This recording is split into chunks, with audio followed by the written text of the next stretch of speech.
6. You know, you want to be on the bike, you want to have time to get your rhythm before the sprint. Right. Do some of the other teams look for that exchange by the other team and use that as an opportunity to attack? Yeah, sure. We hope the pace is going to be super fast at the end. And exactly, you key off the other teams and when they go in. For Team Major Taylor, who's in it not as much as experience as some of these other teams, how will that factor in here in the last 26 laps? It'd be more difficult for them not being on the lead lap at the end last year. The good thing is that they have an experienced rider, Ali Camara. He's done a lot of racing. You know, look for him. Even though he hasn't been there in the little 500, he'll know how to pack a sprinter. You can see him down there just kind of staying loose. Yeah, and his teammate, you know, he's staying in the front, doesn't want to expend too much energy, looking to some of the other teams to help make out that pace. We have the top 5 teams right there at the front.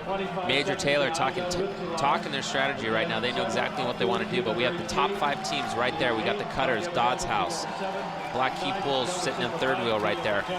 Dodds House and Cutters talking to each other a little bit. Well, if you went to the window and bet the favorites, your horses, or in this case riders, are all still in there.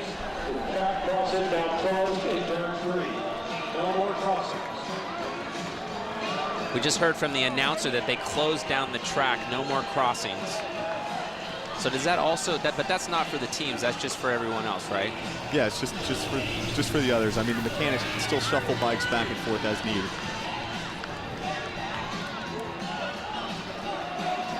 "24 laps to go." Well, still getting sorted out with 25 laps to go. You know, Black Key Bulls has ridden a great race, and Isaac's really putting his team in position to win. You can see him kind of looking around for a feel. I don't see a lot of aggressive nature, and I see comfortableness with that sprint. There's Feisai going in for an exchange. You see him out of the saddle, really pumping. Every exchange is just pivotal, especially towards the end of the race. Jason, you mentioned Isaac Neff, who's up right now for the Black Key Bulls. He does a lot of road racing. How will that translate here today? I think he just has strong legs, and he's experienced the end of a race many, many times, and I think that's going to help him. There's no question about it. The more times you put yourself in that position to finish off a race, the better you are. You know, not the best exchange there by the Feisai rider, but although the rider coming in is actually going to benefit from some of the lap traffic, because again, the field is strung out and it's big. So he can kind of use their wheels to jump back up to the front. We see Black Key Bulls is also going to do an exchange right now. Major Taylor taking advantage of that. Looks like they're also going to do an exchange. Cutters and Dodds just trying to close the gap to stay close enough. Both critical exchanges here for TMT and Black Key Bulls. Black Key rider exchange, terrific exchange. And TMT with a bike exchange, again, a lot of trouble just getting on the bike and getting going. It's clear that that's something they didn't spend a lot of time preparing for this winter. And you can see that at the track in the spring. And I know they're working on their exchanges up to that last week. And Dodds House really laying down an attack right now because they know that Major Taylor is off the back. I don't think they're doing an exchange, or maybe they are, but if they are, they're doing a great job by putting their rider right back in the front. You know, Jason, I gotta say, if I was that Dodds rider, I would really think about just laying down the attack or doing the fake exchange, because look at Major Taylor, they're off the back right now.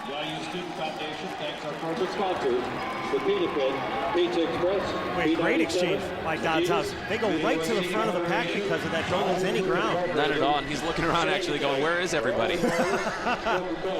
And the team that's benefited the most by this slow pace is really Team Major Taylor. That's right. Because they're slow exchanges and they've had to catch a lot, but they've benefited by the slow pace. We're about to hit lap 180. 20 laps left on this quarter-mile track. Just over 50 miles being run today for the 57th running of the men's Little 500, the culmination of the world's greatest college weekend. A lot of teams with a lot of tradition duking it out right now. Feisai with 7 wins and Cutters with 7 wins, all trying to get to that number 8 mark and match Delta Chi with the most all time.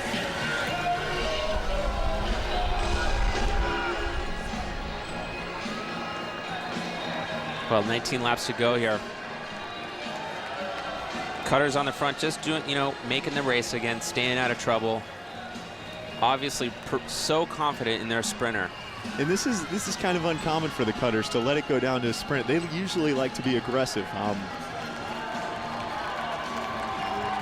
And guys, just looking at the pack, Jason, historically, you can maybe talk a little bit about this, that fraternities have only won this race 3 times in the last 10 years. It has been independent organizations or independent teams that have dominated here in the last decade.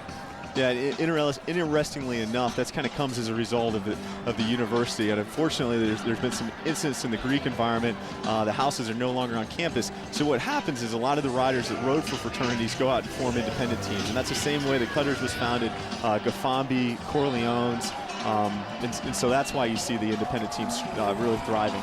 So almost it's as if the fraternities are at a little bit of a disadvantage because they can only choose riders from their house to make up their team, whereas some of these other independent teams like Cutters can really go out and find the best cyclists.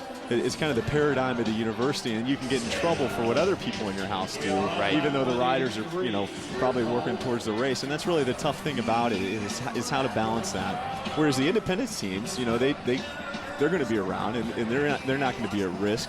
There's politics and everything on.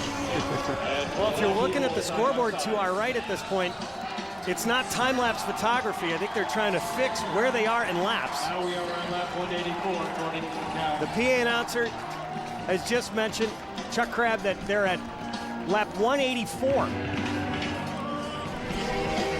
Well, this is going to be fun. You see, these may be the riders that are setting up their sprinters right now. It may be a set for them and then a set for the sprinter. It could be 2 more sets, but it's fun because it's really getting down to crunch time. And this is when it all counts right now. Absolutely. We see the FISI rider coming in to do an exchange. We got the first 5 teams all together at the front of the peloton here.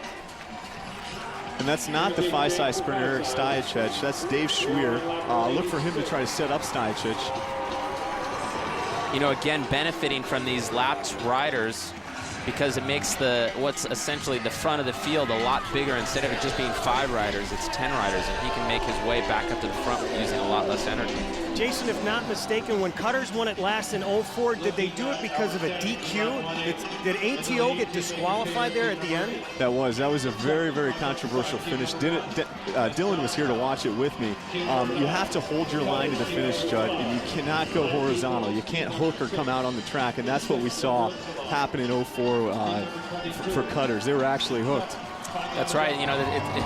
That's a term that's often used in bike racing. If you're on the front, if you're the lead rider coming out of the last turn, sometimes you might want to take the guy behind you a little bit wide and make his line to the finish a little bit longer. And there's a fine, line between violating the rule and actually trying to slow down the rider behind you. But unfortunately, that year they were disqualified.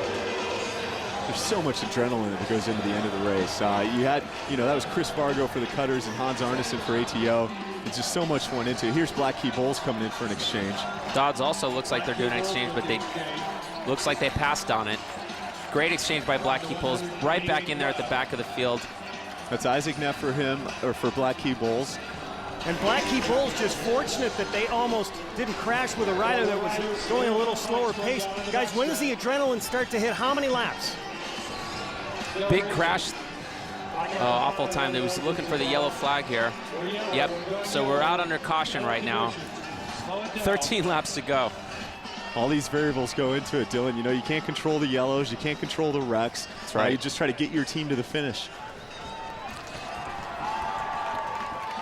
Back here at the replay of the crash, somebody just, overlapped wheels again, and you see that chain reaction, and these guys are just tired at this point in the race.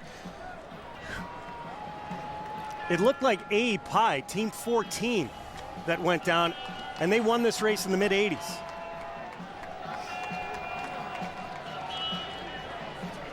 So we're still under a caution. Slow it down, please. Slow it down, Dodge House. And you can hear the PA asking them to slow down the pace, common or uncommon. Well, it is common. They want to keep the pace slow, right, so you can take care of the injured riders, and that is the job of the officials, right, to make sure that the pace stays at a consistent level. The teams that are behind Dodds can't maintain their position. Here comes Green, and they're back on with only 11 laps to go. Glenn Spisak, the coach at Dodds House, giving the signal to their rider as he flashes into turn 1. Dodds House first, Cutters in white second, in pink, Team Major Taylor.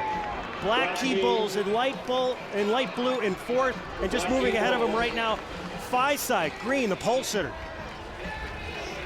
Yeah, you can see them both trying to move up a little bit, both trying to get a wheel. This is, for me, is when it really gets fun because teams are really starting to push the pace a little bit more. Dodds House doing an exchange here. This is going to be a really crucial exchange because this is their guy for the finish, right, Jason? I think we're one off. That's Dan Halchins. He's looking to set it up. I guess look for their finisher getting on with maybe 4 laps to go. Got it, got it.